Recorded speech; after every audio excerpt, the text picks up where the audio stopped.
So ito po mga kababayan, yung ating pag-uusapan ay patungkol kay Harry Roque.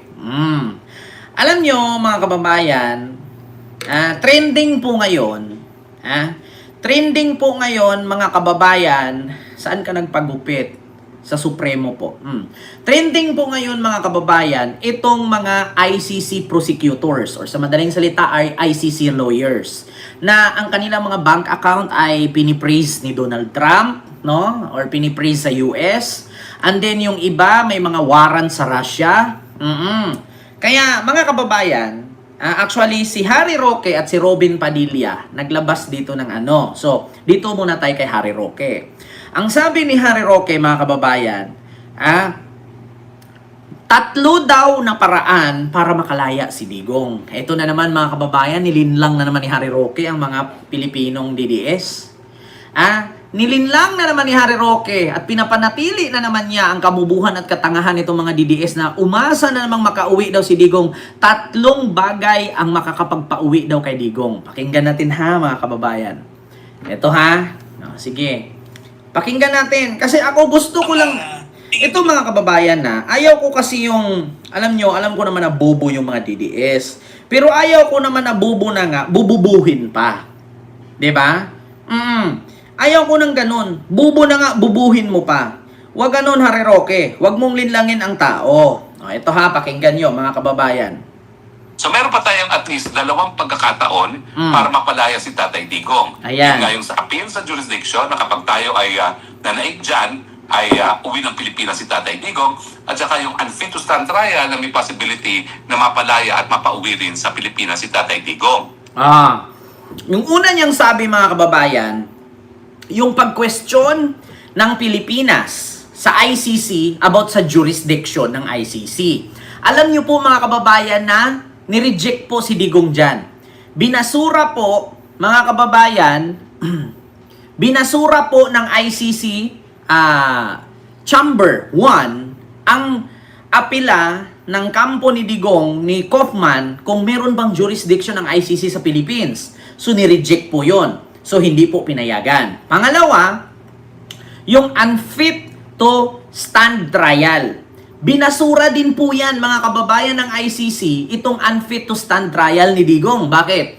Hindi po kasi naniniwala, mga kababayan, hindi po kasi naniniwala ang ICC na si Digong ay hindi makakatayo at hindi makakapagharap sa hearing. Kasi lumalabas po sa mga bunganga ng anak niya na okay naman daw si Digong, wala namang problema. Pumayat lang siya pero healthy siya. So mga kababayan, hindi po pinapaniwalaan yan ng ICC kasi sila mismo nakikita nila si Digong kung hindi ba daw makatayo, may sakit ba, hindi makakilala. Kasi mga kababayan, nakikita po ng ICC at ng media kung ano ang mga binubuis out ng mga anak niya. Noong in-interview ang una niyang asawa, ang sabi, pumayat man siya ngayon pero makulit siya, jolly, okay naman siya. So doon pa lang, hindi na paniwalaan si Kaufman ng ICC na si Digong ay unfit to stand trial. Kasi mismong unang asawa niya, sinabing okay siya. Pangalawa, pumunta si Kitty Duterte doon. Anong sabi ni Kitty? Okay naman si Dada. Hinihilot-hilot pa nga ni Kuya Pulong yung paa niya. Nagkukwentuhan pa nga kami. Pero ang sabi ni Kaufman, unfit to stand trial kasi hindi na daw makakilala. Pero bakit sa hinihilot-hilot pa ang paa? Tapos pumunta si Sarah doon. Ang sabi naman ni Sarah, okay naman. Sabi pa nga ni Digong, God bless the Philippines. Kailangan daw ipagdasal natin ang Pilipinas para sa mga bangag na hindi maagaw. Nanawagan pa nga siya ng kudita. Diba? So, paano ngayon sabihin ni Kaufman na unfit to stand trial, mismo yung mga anak niya nangangalngal. Dapat kasi dyan, kausapin ni Kaufman yung mga anak na bawalan nyo magsalita ng ganyan sa mga vloggers. Kasi bakit? Pinagkakitaan kayo ng mga vloggers pero yung tatay ninyo hindi nakakalabas. 'Di ba? Kasi iba ang statement ko, iba ang statement nyo. Mas paniwalaan ng ICC ang pamilya kaysa sa abogado. Kasi ang abogado, either pwede naman niyang gawing sinungaling ang hindi sinungaling, pwede niyang gawing sinungaling ang hindi sinungaling. Ganon. Pwede niyang gawing mali ang tama, pwede niyang gawing tama ang mali. So ngayon, wala silang coordination, wala silang unity, wala silang pagkakaisa. Kanya-kanya silang statement, kaya sila ay nasisilipan. So, yun ang sabi ni Roque. Unfit to stand trial, reject, at yung jurisdiction ng ICC sa Pilipinas, kung may rason bang hulihin si Digong, reject. So, pangatlo, mga kababayan. Alam mo sa... Meron pa tayong at least Alam mo sa totoo lang, Harry Roque, huwag mong linlangin ang mga DDS. Alam ko naman na mga bungol sila, mga bobo sila, pero hindi sila bulag. Hindi sila bungol. 'Di ba? dalawang pagkakataon para mapalaya si Tatay Digong. Yun nga yung sa appeal sa jurisdiction na kapag tayo ay nanaig dyan, ay uwi ng Pilipinas si Tatay Digong, at saka yung unfit to stand trial na may possibility na mapalaya at mapauwi rin sa Pilipinas si Tatay Digong. Nangyari. Pero ang pangatlo pa is kapag tuluyang na-paralyze ng operation ng ICC.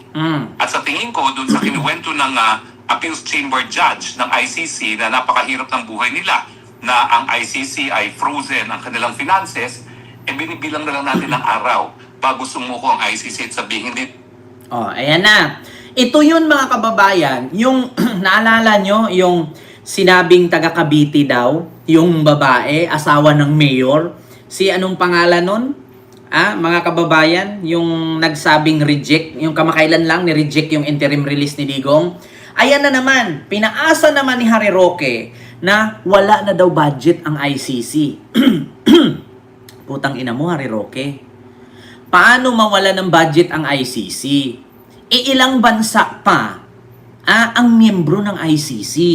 Yun lang namang bansa na kumala sa ICC, yun lang naman yung mga bansa na lumabag sa human rights. Isa na dyan ang Israel, isa na dyan ang Russia. Kasi yan po sila ay mga na bansa? Dictator. Mga diktador kasi si Vladimir Putin at si Netanyahu. So, kaya sila umalis bilang miyembro ng ICC kasi ayaw nilang maaresto, kasi gusto nila patay to patay. 'Di ba? Patayan ang gusto nila.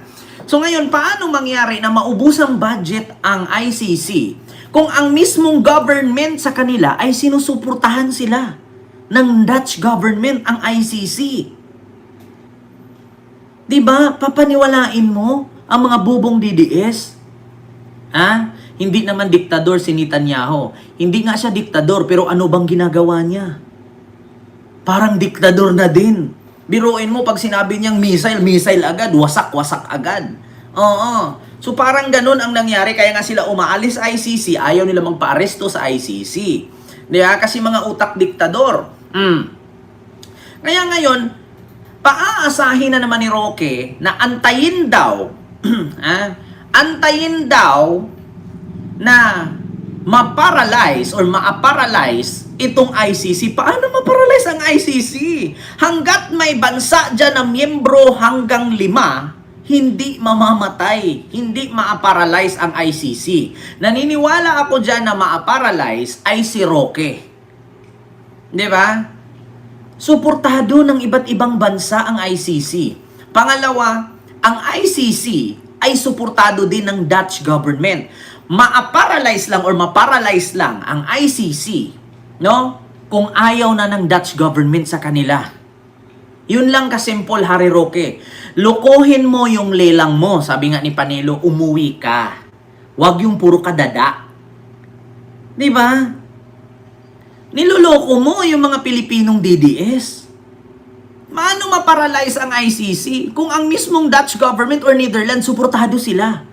Hanggat ang ICC ay nasa Netherlands nakatayo, hawak ng Nederlandian, compulsory at pananagutin ng Nederlandian.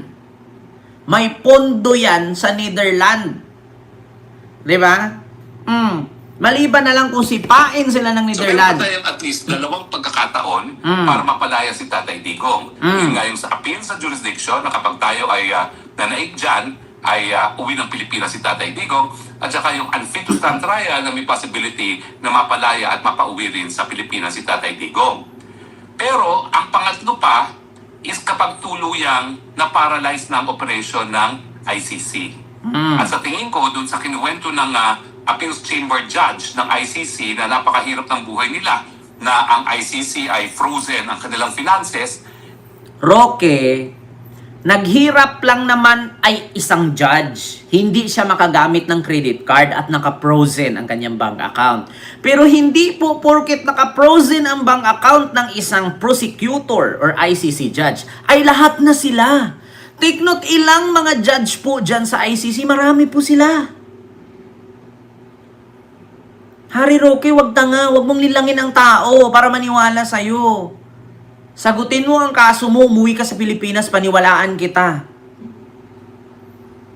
Hindi porket yung isang judge ay naka-frozen yung bank account, lahat na sila mapo-frozen. Walang ganun. Hurry up. Harry Croque. Ibinibilang na lang natin ang araw bago sumuko ang ICC at sabihin hindi na namin kaya. Dahil importante talaga ang banking system, no? Binibilang na lang daw ni Harry Roque ang araw kung hanggang ang ICC ay sumuko at sabihin hindi na kaya. Roque, kung ang ICC ay bumagsak at lumubog 5 taon mula ngayon, buhay pa ba si Digong nun? Paano pa makauwi si Digong yan? Baka nga mas mauna ka pang maaresto kaysa sa lumubog ang ICC. Ito mga DDS, pakinggan nyo ako. Ito ang mas katotohanan. Yung sinabi ni Harry Roque na hintayin na lang ninyo na lumubog ang ICC at maparalyze at sumuko at sabihin nilang hindi kaya kasi wala silang pera, naka-frozen ang kanilang mga bank account. Malayo pa o malabo pa sa tubig kanal yun. Ang totoo dyan na malinaw pa sa sikat ng araw mula sa reflection sa noo ni Bato ay si Harry Roque malayo lang 2 buwan, maaresto na yan at mapauwi sa Pilipinas. At ang totoong pinakamalinaw sa mas makintab pa sa noo ni Bato ay si Digong hindi na abutan ng 2027, mamamatay na. Bago man lumubog ang ICC, si Digong binurol na. Yan ang totoo. Maniwala kay sa akin. Mas mamatay pa si Digong bago ang ICC maparalyze. Mas mauna pang maaresto si Roque bago ang ICC mabankrupt, sa madaling salita. Yan ang paniniwalaan ninyo. Paano mabankrupt ang ICC kung ang Dutch government ay buhay? Maliban na lang kung ang Dutch government ay bumagsak ang kanilang ekonomiya at magsarado ang kanilang bansa. Hanggat ang Dutch government buhay, hanggat ang Dutch government kayang suportahan ng ICC, hindi mabankrupt ang ICC. Mas maniwala pa ako na 80% si Harry Roque malayo lang 2 buwan, makukulong na yan. At mas naniniwala ako ng 110% na mas mamatay pa si Digong, maunang mamatay bago mabankrupt ang ICC. Tandaan nyo yan, mga DDS. Huwag kayong magalit. Kasi do you think si Digong aabutan pa ng 2026 yan? Hindi na. Mamamatay na yan. Mamamatay na yan. Kung aabot man 2026 yan, hindi maabutan ni Bongo at Bato yan, mamamatay na yan. Kasi di ba arestuhin si Bongo si Bato? Hindi maabutan ni Bongo yan. Mamamatay na si Digong, uuwing cartoon. Hindi mawawala ang ICC. Tandaan mo yan, Harry Roque, na naginip ka na naman. Mas maniwala pa kung ikaw yung mawawala kasi maaaresto ka na. Maniwala kayo, ang bank account ni Roque ang naka-frozen, hindi ang ICC. Alam mo, Harry Roque, yung mga pinapakalat mong balita, panglilin lang yan eh. So meron pa tayong at least 2 pagkakataon sa atin talaga ang banking system, no? Now, sa totoo lang, hindi ko talaga alam kung paano nabubuhay yung mga maestrado ngayon at mga prosecutors. So meron pa tayong at least 2 pagkakataon. Hindi daw niya alam kung paano nabubuhay ang mga maestrado ngayon at prosecutor sa ICC. Ikaw nga nabuhay ka na wala kang pera, puro ka lang hingi eh. Sige nga, Roque. Hindi mo alam kung paano nabubuhay ang mga prosecutor at maestrado sa ICC? Hindi mo ba alam may mga anak yan? May mga naipundar na yan. Pwede naman silang i-deport kung saang bansa sila. Eh, ikaw, nabuhay ka nga dyan na wala kang pera eh. Sige nga, saan ka kumuha ng pambayad mo ng hotel? Saan ka kumuha ng pangkain mo araw-araw? Di ba puro pambuburaot? Nabuhay ka nga eh. Sila pa kaya? Tandaan mo, Roque. Ikaw nga, nabuhay ka dyan na hindi ka taga dyan eh. Sila pa kaya na taga dyan? Kung matanggal man sila pagiging prosecutor o pagiging abogado, pwede sila magtinda. Pwede sila magtinda ng gulay at prutas. Ikaw nga, nabuhay ka, hindi ka naman taga dyan, Pilipino ka. Hindi ka Dutch government. Hindi ka Dutch national. Nabuhay ka nga dyan eh. Di ba? Huwag mong i-underestimate, Roque, ang mga buhay ng mga prosecutor at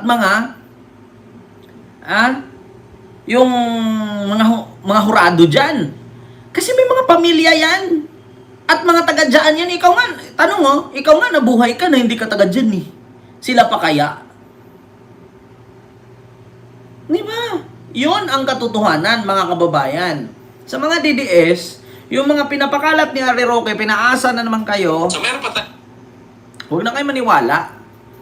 Kalukuhan yan. Diba? Siya nga, nabubuhay siya dyan na hindi taga dyan. Iyan pa kaya mga taga dyan na mismo? Mga Dutch national pa yan. O, kung matanggal man sila pagiging abogado, pwede sila magtindang gulay, isda, prutas. Pwede sila magbundok, magbukid, magtanim ng mga tulips, mga bulaklak. Ibenta nila. Pwede sila magnegosyo. Magawa sila ng mga dairy cream. Yeah, mga parmesan cheese. Parmesan. Di ba? Yun. Diyos ko. Tapos sasabihin ni Harry Roque, hindi daw niya alam kung paano nabubuhay. Eh siya nga, nabubuhay siya dyan eh. Na hindi naman siya taga dyan. Sa ngalan ng pambuburaot. Diba? Sa ngalan ng panlilimos. Sa ngalan ng pagmamakaawa. Sa ngalan ng panguuto. Sa ngalan ng panlilinlang at panluloko at pang-i-scam. Diba? Nabuhay ka nga dyan eh. Sila pa kaya? At saka, bakit niya pinoproblema? Diba? So yun lang, mga kababayan.